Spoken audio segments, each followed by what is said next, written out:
Olá pessoal, dando sequência, nosso estudo, nós vamos hoje, dentro do nosso estudo História da Salvação, falar da salvação em Êxodo, parte 3, em que a gente vai finalizar o livro de Êxodo, do capítulo 25, mais ou menos, até o capítulo 40, que é o último capítulo de Êxodo, para que nós possamos finalizar esse livro e darmos sequência ao próximo livro da Bíblia, que é Levíticos, tá bom?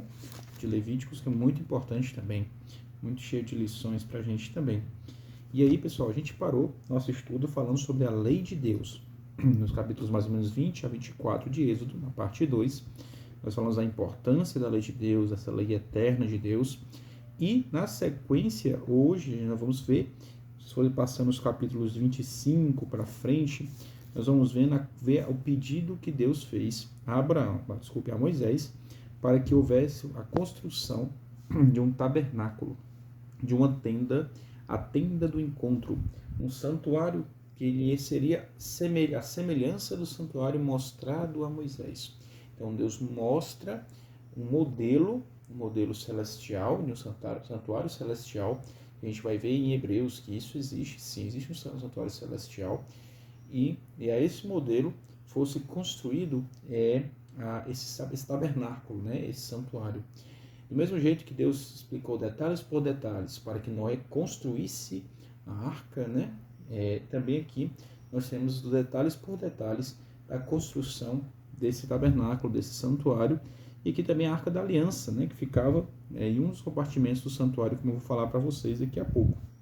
Então, à medida que a gente vai caminhando pelos capítulos seguintes de Êxodo, a gente vê falando sobre as ofertas que eram feitas no tabernáculo, que lá seria o local da tenda do encontro com Deus, onde seriam feitas as ofertas do cordeirinho, as demais ofertas, tá certo? Desde como a gente vê simbolizando aquele plano de salvação, tipificando a morte de Cristo futura que viria vicária, e morreria por nós. E essa tenda era uma tenda desmontável. Ela era montada no acampamento durante esse êxodo, essa saída do Egito até a Terra Prometida, esses 40 anos, e ela era montada e desmontada à medida que o povo ia caminhando pelo deserto. Tá bom? E aí vemos detalhes, por exemplo, que no capítulo 25 nós temos as ofertas, temos a tenda e a arca da aliança, temos a tampa da arca, que é o propiciatório, eu já vou falar para vocês sobre isso. Temos a mesa dos pães, o candelabro. No capítulo 26 continua falando das tendas, da tenda, do tabernáculo, falando das cobertas de pele, o véu que separa o santo do santíssimo. Nós vemos o altar de holocausto, nós vemos o uso do azeite. No capítulo 28, as vestes sacerdotais, as roupas que os sacerdotes utilizavam. No capítulo 29, a consagração dos sacerdotes, a purificação que eles faziam, todo o rito, para que aquilo pudesse funcionar de acordo com o que Deus pedia, de maneira organizada, porque Deus é um Deus de ordem, não é um Deus de desorganização, tudo muito organizado, tudo muito purificado, bem feito, de coração sincero. Claro que o homem nunca conseguia seguir realmente como deveria ser, sempre há o pecado envolvido do homem, mas a intenção do santuário é exatamente isso, trazer a ideia de vocês, por seus pecados, eles serem purificados. Eu já vou mostrar para vocês o rito, como era. No capítulo 30, o altar, a gente vai ver no 31, 32, falando um pouco desse povo, da rebeldia desse povo, mesmo Deus estando presente na tenda do encontro com eles. Deus se fazia presente ali, sua glória, sua Shekinah. Como a gente vai ver que durante o dia também havia uma coluna de nuvens que ficava orientando aquele povo, à noite uma coluna de fogo que saía também do Santíssimo, do santuário.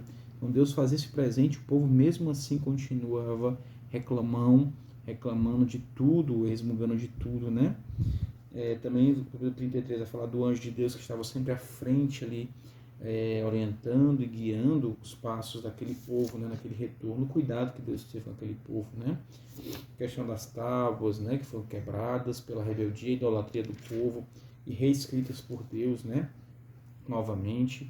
O capítulo 35 fala novamente da questão do sábado, das ofertas, Tudo isso aqui nesse contexto do santuário, os construtores do santuário, quem foi que foi escolhido no capítulo 35, A construção em si da tenda no capítulo 36.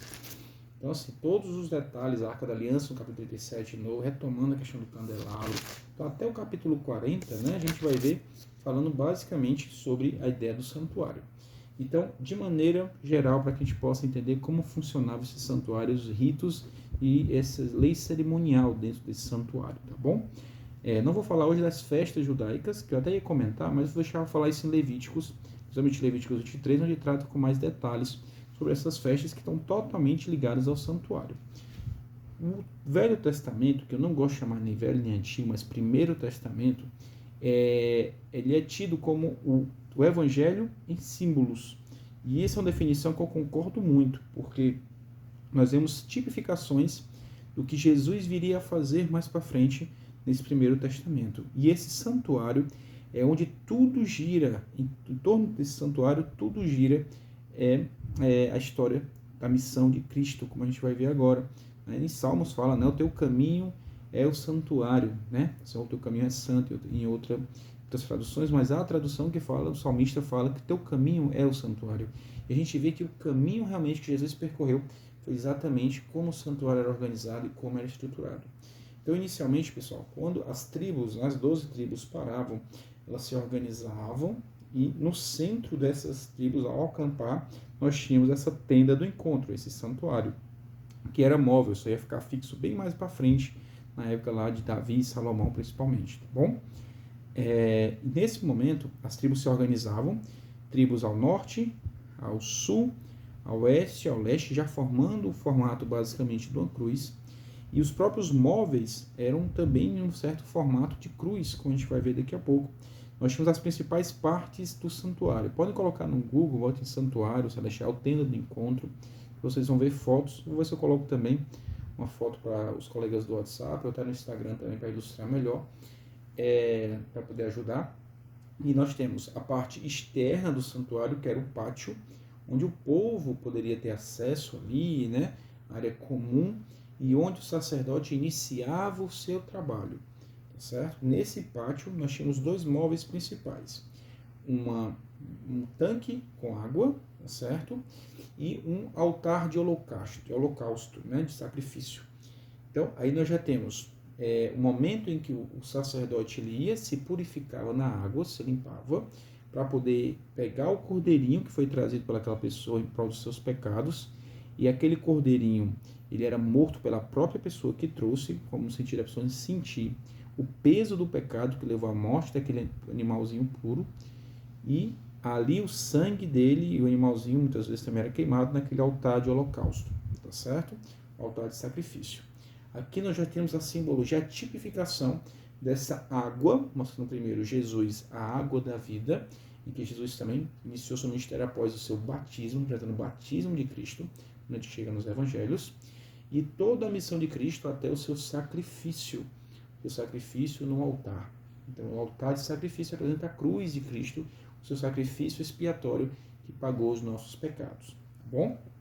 Na sequência, o sacerdote adentrava ao primeiro compartimento interno desse santuário, que ficava exatamente na tenda mesmo, agora no espaço fechado.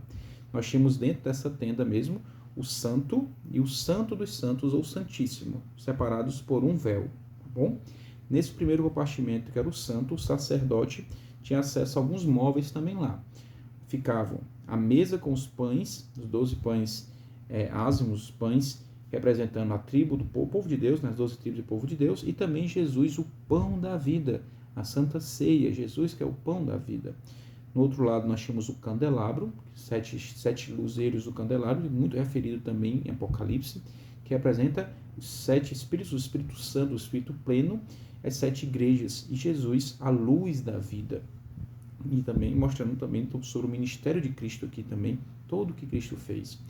E mais à frente, próximo ao véu que separa o Santo do Santíssimo, nós tínhamos o altar do incensário. O incensário, que é onde era derramado um pouco, aspergido um pouco daquele sangue, e a fumaça do incenso que subia aos céus e saía pela tenda, representava a intercessão, o clamor dos nossos pecados sendo levados até Deus, para que nós pudéssemos ser perdoados.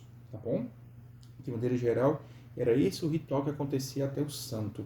Então nós tínhamos a disposição exatamente né, do altar de sacrifício, do tanque de purificação da água, né?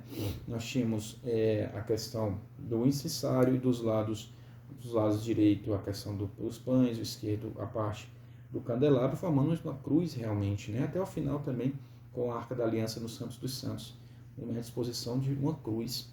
E nós tínhamos esse Jesus, o incensário ali representando Jesus como nosso único intermediador, nosso único intercessor e advogado que perdoa nossos pecados. Também representa Cristo. Tudo ali está Cristo, tudo representado é Cristo. Esse santuário resume o Evangelho, é um Evangelho compactado, condensado, que poucos compreendem e muitos rejeitam por não entender. E quando a gente associa isso às festas judaicas, aí vai ficar mais claro ainda que é todo um resumo da história da salvação, do que já aconteceu, do que está acontecendo e o que ainda vai acontecer na nossa história, tudo isso tendo Cristo como centro. Então, nós temos o último compartimento que fica após essa tenda, após esse véu da tenda, que é o Santo dos Santos ou Santíssimo. Nele, vou trazer mais detalhes quando eu falar da festa da expiação em Levíticos, apenas o sumo sacerdote tinha o direito de entrar uma vez por ano nessa festa da expiação, após todo um ritual de purificação, e uma vez por ano ele fazia a purificação do santuário. Ele adentrava os Santos dos Santos, após também a questão toda, feita a questão da oferenda, da oferta, do sacrifício, aspergia também sangue lá, e nesse dia era feito também a questão do sacrifício, usando o bode a Azazel e o bode ao Senhor, que eu vou explicar mais para frente também. E aí todo aquele rito é como se fosse uma vez por ano, todos os registros dos pecados que foram purificados todos os anos, principalmente de manhã e de tarde, porque havia um ritual às 9 da manhã e às 3 da tarde, feito para os judeus pobres, que não podiam levar oferendas, e às 3 da tarde para os judeus também, que moravam longe de Israel, de Jerusalém. Ficou um hábito isso, mas principalmente mais para frente, quando o templo ficou fixo, mas tinha sempre sacrifício contínuo, representando a hora também que Jesus foi crucificado, às 9 horas, que é a terceira hora judaica, e a hora que ele morreu, ali na 9ª hora, às 3 da tarde. Tá bom? Até isso bateu, quando Jesus cumpriu tudo perfeitamente. E naquele Santo dos Santos nós temos a Arca da Aliança, onde foi feita para guardar as tábuas dos mandamentos em pedra, um pouco de maná, que era esse pão que alimentava o povo no deserto, e o cajado de Arão, de Moisés ali, que fez todos aqueles milagres, né, à frente do povo. Nessa arca era guardada, nós tínhamos uma tampa chamada de propiciatório, e nós tínhamos em cima dela 2 querubins guardadores. O próprio Lúcifer era um tipo de querubim desse, que são querubins que têm um contato mais próximo com Deus. Com uma das asas ele fecha os olhos para não devido à luz da glória de Deus, e com o outro braço ele protege os nossos olhos, e com o outro ele protege os olhos deles mesmos, desses anjos, porque a gente não pode ter acesso direito à glória de Deus, essa Shekinah. Então nós temos 2 anjos, e no meio dele a glória de Deus, a Shekinah, se manifestava, e ninguém podia ter contato com essa arca, a não ser o sumo sacerdote uma vez por ano, tá bom?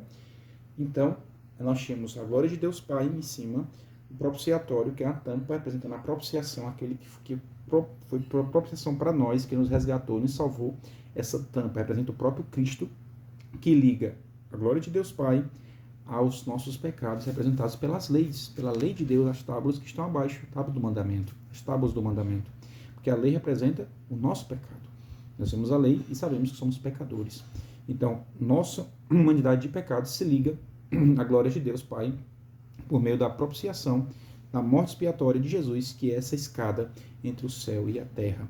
E essa é uma representação perfeita, né, do plano de salvação de Deus. Então, pessoal, hoje eu queria trazer para vocês só essa visão geral desse santuário, que foi sempre o centro da adoração dos judeus e que tem toda uma representação dentro das festas que eu vou trazer para vocês em Levíticos, até os dias de hoje, até o nosso futuro. E Apocalipse fala muito sobre isso também, o livro de Hebreus também. Bom, um forte abraço, pessoal. Deus abençoe a vocês. Até a próxima.